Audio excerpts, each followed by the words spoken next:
De imediato, passamos a palavra ao senhor Jacques Silva de Souza, presidente do Instituto Gestão Previdenciária, Ingeprev Tocantins.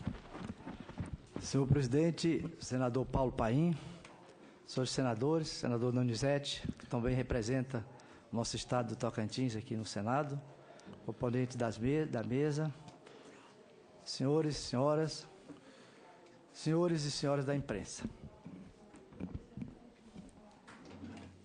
Eu recebi com muita satisfação, senador Paim, o seu convite para estar hoje aqui nessa audiência.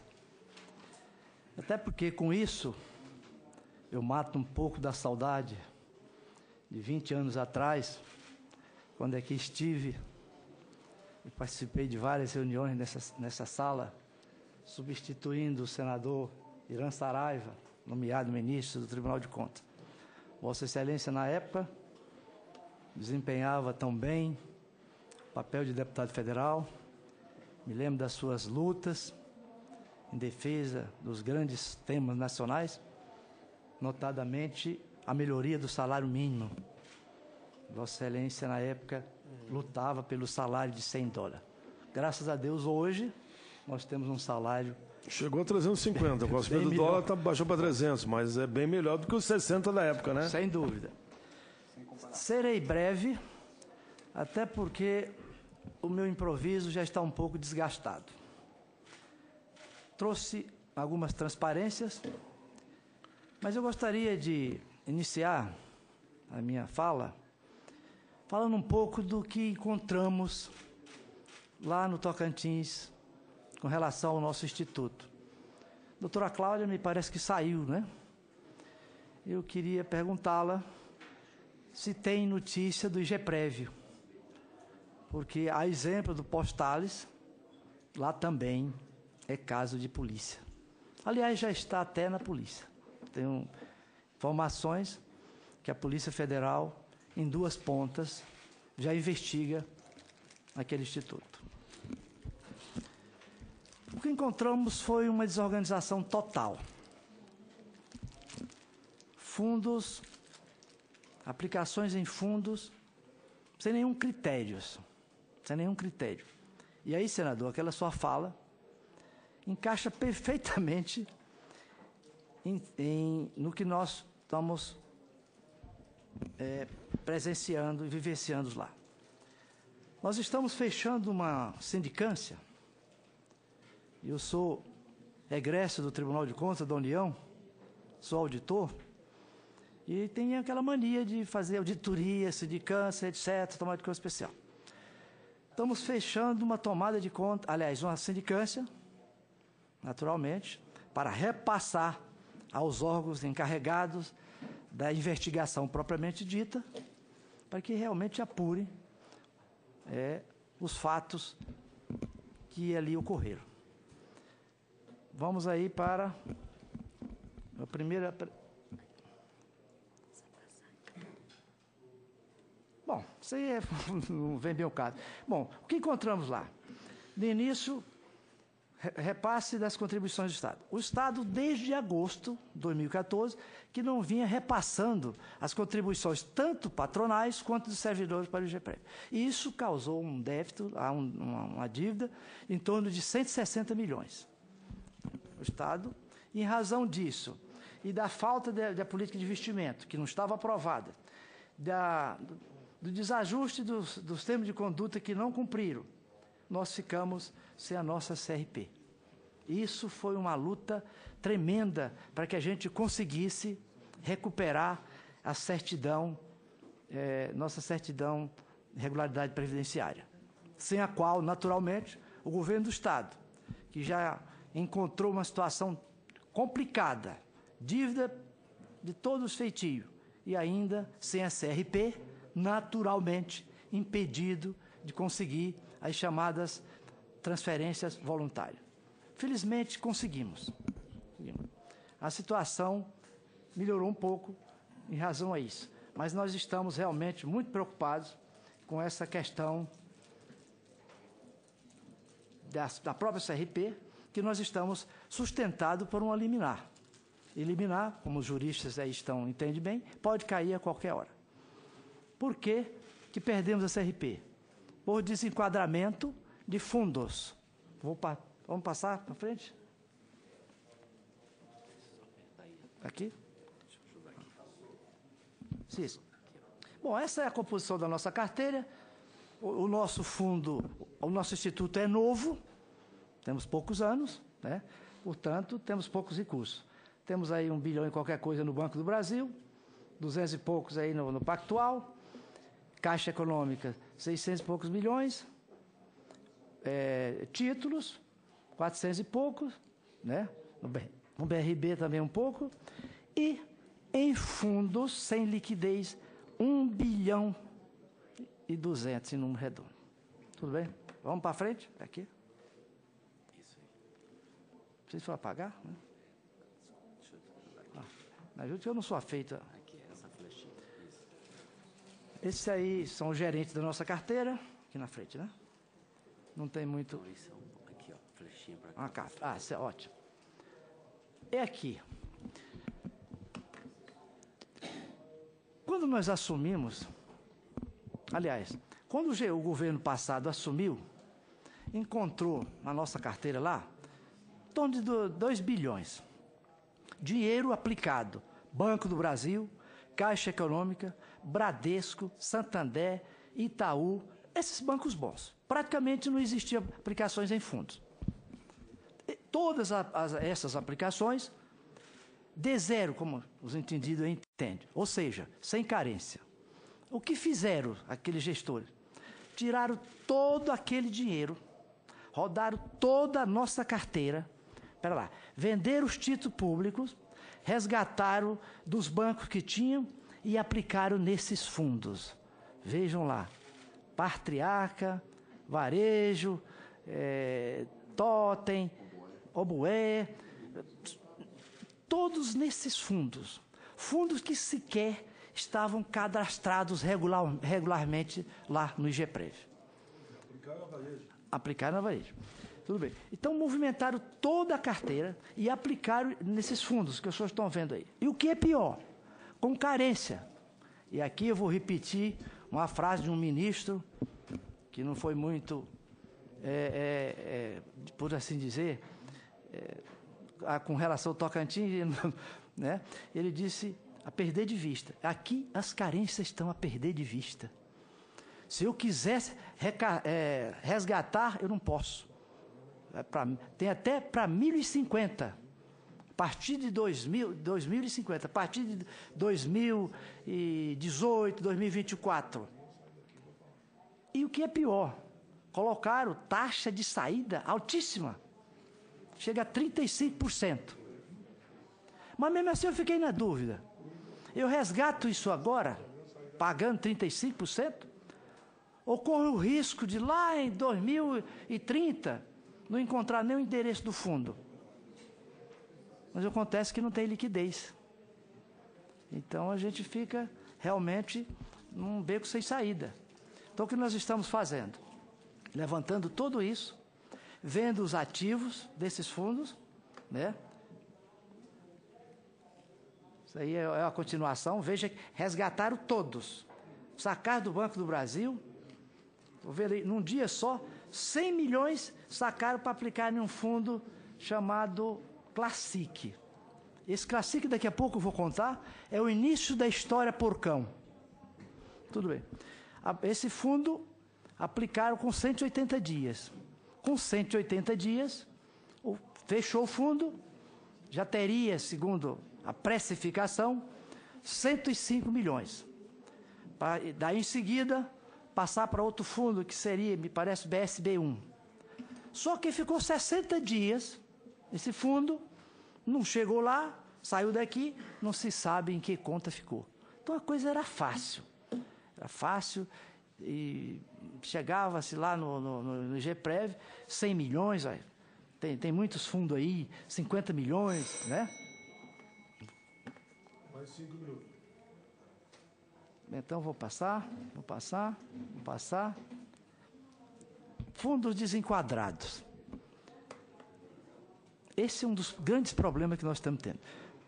Sabem os senhores que o Instituto não se pode aplicar em relação ao patrimônio líquido do fundo mais do que 25%.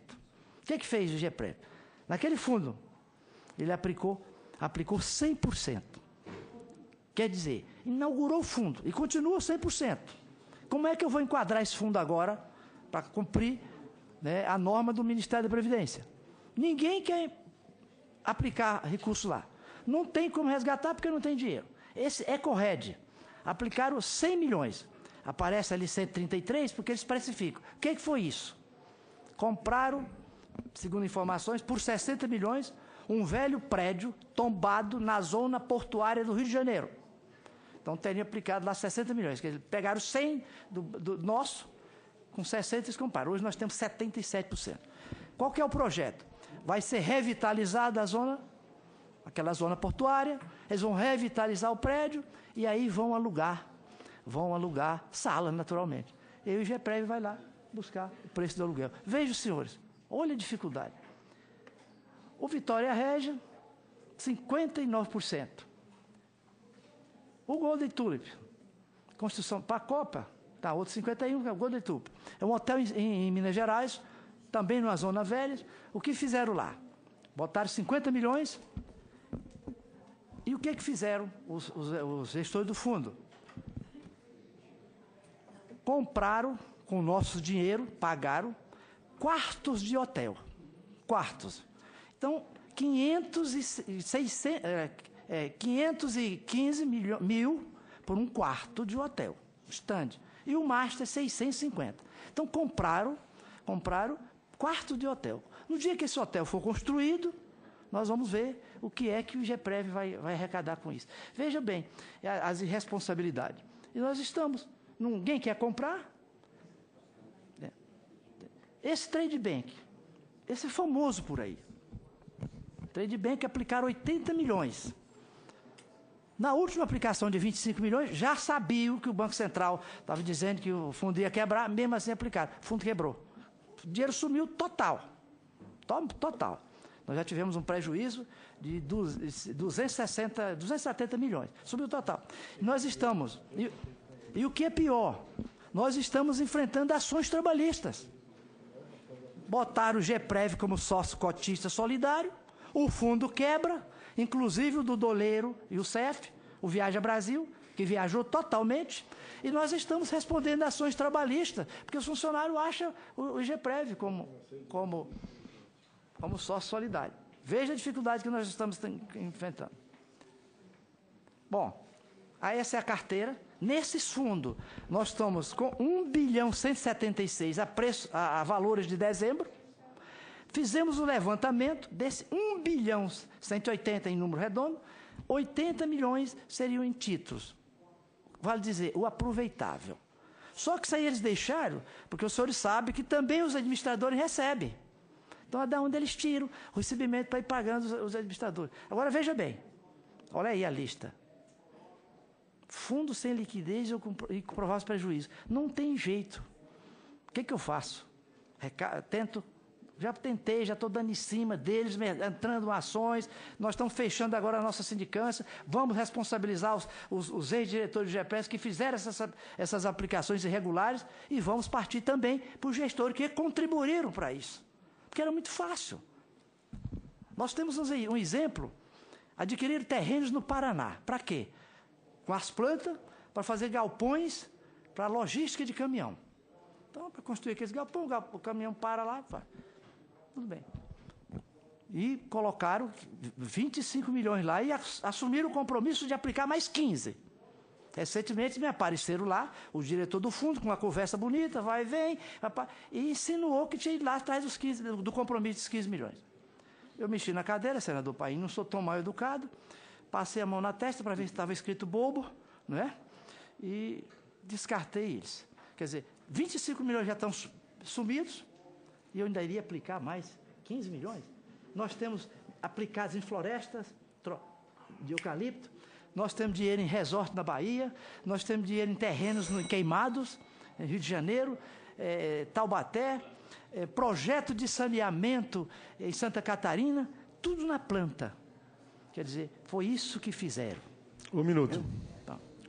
Então, nós estamos, desses fundos, tem 19 envolvidos na Operação Miqueias e outros tantos lá na Lava Jato. Então, nós estamos concluindo a nossa sindicância e, evidentemente, que também vamos remeter a título de subsídio para esses órgãos que já estão investigando. E vamos propor, naturalmente, à Procuradoria-Geral do Estado que tome as providências cabíveis, porque não é possível que os servidores fiquem ameaçados de perder a sua aposentadoria. O que fizemos? Reestruturamos o Comitê de Investimentos, modificamos a política de investimento também e só estamos aplicando conservadoramente no Banco do Brasil, Caixa Econômica. Agradeço aí a... Muito bem, esse foi o Jacques da Silva de Souza, presidente do Instituto de Gestão Previdenciária e GEPREV, que mostrou que há problemas de gestão, sim, em inúmeros fundos. Senador Donizete. Bom, doutor Jacques, não esperava-se que o problema fosse desse tamanho, né? Mas... é maior ainda. A cada dia parece que fica mais grave. E o agravamento vai levar certamente nos próximos dias o senhor e a sua equipe tomar uma providência. O que está sendo pensado para poder salvar o fundo? Como disse, nós estancamos essas aplicações irregulares. Porque aquilo lá era para pegar o dinheiro e, com certeza, tinha segundas intenções. Porque você tirar dinheiro do Bradesco, do Banco do Brasil, da Caixa, do Itaú, não tem um centavo nesses bancos, à exceção do Banco do Brasil e da Caixa, e aplicar um troço desse, com carência de 10 anos, de 20 anos, com taxa de saída.